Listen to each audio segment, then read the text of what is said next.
Adolf Hitler, जिसने द्वितीय विश्व युद्ध की नींव रखी थी। द्वितीय विश्व युद्ध दुनिया का सबसे खतरनाक युद्ध था। पूरी तबाही मच गई थी दुनिया में, जिसकी शुरुआत करने वाला एडोल्फ हिटलर ही था। एक क्रूर तानाशाह के रूप में जाना जाता है एडोल्फ हिटलर को। ये तो हिटलर फिलहाल उसका नाम था, लेकिन ब्रांड बन गया था हिटलर। इस वीडियो में पूरी कहानी बताने वाला हूँ। नमस्कार दोस्तों, आपका स्वागत है education in Hindi YouTube channel में। मैं दीपक। दोस्तों, इससे पहले प्रथम विश्व युद्ध की कहानी बता चुका हूँ, जिसका लिंक आपको डिस्क्रिप्शन में मिल जाएगा।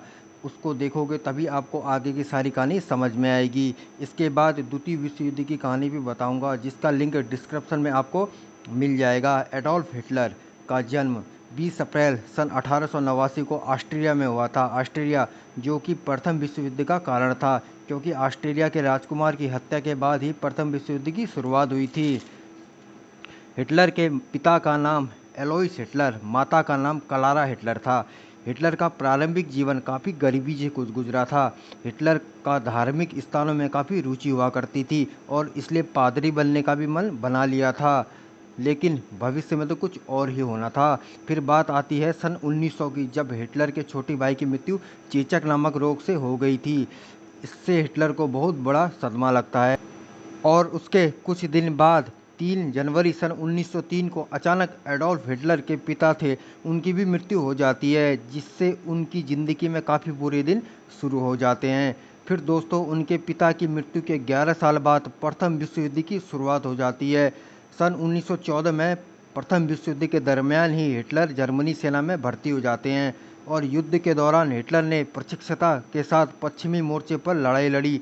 वे एक साहसी और सक्षम सैनिक साबित हुए और बहादुरी के लिए उन्हें पहली ऑरेंज क्रॉस से सम्मानित किया गया। इस दौरान वे 2 बार घायल भी हुए थे। इसी टाइम मैंने आपको पिछली वीडियो में बताया था कि प्रथम विश्व युद्ध की जो कहानी बताई थी, उसमें बताया था कि उनका एक ब्रिटिश सैनिक ने उनकी जान बचाई थी, हिटलर की। प्रथम विश्व युद्ध दोस्तों 1918 तक चला था। उस समय जर्मनी की पराजय हो गई थी और जर्मनी की पराजय के बाद हिटलर को काफ़ी दुख हुआ था। बस उसके बाद सन 1919 में हिटलर ने सेना छोड़ दी और नेशनल सोशलिस्ट ऑर्बिटर पार्टी, जिसका नाम नाजी पार्टी, का गठन कर डाला। इसका उद्देश्य साम्यवादियों और यहूदियों से सब अधिकार छीनना था, क्योंकि उनकी घोषित मान्यता थी कि साम्यवादियों और यहूदियों के कारण ही जर्मनी की हार हुई है। जर्मनी की हार को लेकर हिटलर के अंदर जो नफरत की भावना थी, वो हजारों जर्मन वासियों की भावना से मेल खाती थी। बस यही वजह थी कि नाजी पार्टी के सदस्यों में देश प्रेम कूट कूट कर भरा था। हिटलर ने स्वास्तिक चिन्ह को अपने दल का चिन्ह बना दिया था, जो कि हिंदू धर्म के शुभ चिन्ह भी माना जाता है। और 1923 में हिटलर ने जर्मन सरकार को उखाड़ फेंकने का प्रयत्न किया, लेकिन वो कामयाब नहीं हो पाए। 20 फरवरी 1914 का समय हिटलर पर राष्ट्रद्रोह का मुकदमा भी चलाया गया और उनको 5 साल कैद की सज़ा हो गई, लेकिन मात्र 2 साल बाद ही उनकी रिहाई कर दी गई। आर्थिक स्थिति खराब होने के कारण अब नाजी दल के नेता हिटलर ने अपने ओजस्वी भाषणों में उसे ठीक करने का आश्वासन दिया। एक विशाल जर्मन साम्राज्य की स्थापना करने का लक्ष्य जनता के सामने रखा।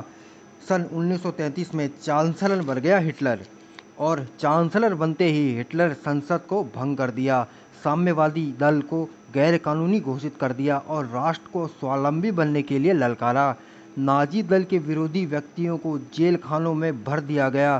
कार्यकारी और कानून बनाने की सारी शक्तियां हिटलर ने अपने हाथों में ले ली।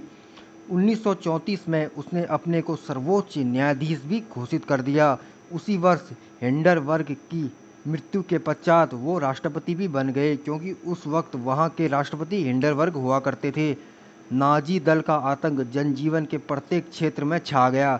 1933 से सन 1938 तक लाखों यहूदियों की हत्या कर दी गई और फिर दोस्तों 1 सितंबर सन 1939 की बात है, पूरे यूरोप को नियंत्रित करने के लिए हिटलर ने द्वितीय विश्व युद्ध की शुरुआत भी कर दी और भयंकर द्वितीय विश्व पूरी दुनिया में फैल गया। हिटलर पूरी तरह से ब्रिटिश के खिलाफ था और उस समय भारत में ब्रिटिश की हुकूमत थी और भारत में जो नेताजी सुभाष चंद्र बोस थे, उन्होंने भी अपनी एक अलग आज़ाद हिंद फौज का गठन कर लिया था। नेताजी सुभाष चंद्र बोस चाहते थे कि ब्रिटिश से आज़ादी मिले, इसलिए आज़ाद हिंद फौज को ब्रिटिश के खिलाफ मैदान में उतार दिया गया था। और हिटलर के साथ उन्होंने मीटिंग भी की थी। जो इमेज आपको दिख रही है ये दर्शाती है कि नेताजी सुभाष चंद्र बोस हिटलर के कितने करीबी हुआ करते थे। हिटलर की जो आक्रामक नीति थी वही फाइनली उसकी मृत्यु का भी कारण बनी दोस्तों। फिर आखिर में वो दिन आता है 30 अप्रैल सन 1945, जब बर्लिन के एक स्थान पर हिटलर ने स्वयं को गोली मारकर सुसाइड कर लिया था। सुसाइड करने से पहले बताते हैं कि उसके पास एक कुत्ता था जिसको हिटलर ने जहर देके मरवा डाला था। और उसकी जो आखिरी वाइफ थी ईवा ब्राउन, सुसाइड करने से पहले उसने ईवा ब्राउन से शादी भी की और वो खुद और ईवा ब्राउन दोनों ने सुसाइड कर लिया। बस इसी के साथ हिटलर समाप्त हो जाता है और हिटलर की कहानी भी ख़त्म हो जाती है। लेकिन द्वितीय विश्व युद्ध अभी ख़त्म नहीं हुआ था। तो अगली वीडियो में द्वितीय विश्व युद्ध की पूरी कहानी बताने वाला हूँ। उस वीडियो का लिंक मैं डिस्क्रिप्शन में डाल दूँगा। तो इस वीडियो में इतना ही। वीडियो अच्छी लगी तो लाइक करना, जो लोग चैनल पर नए आए हैं चैनल को सब्सक्राइब करना, बेल आइकन प्रेस करना। मिलते हैं नई वीडियो में, तब तक के लिए जय हिंद जय भारत।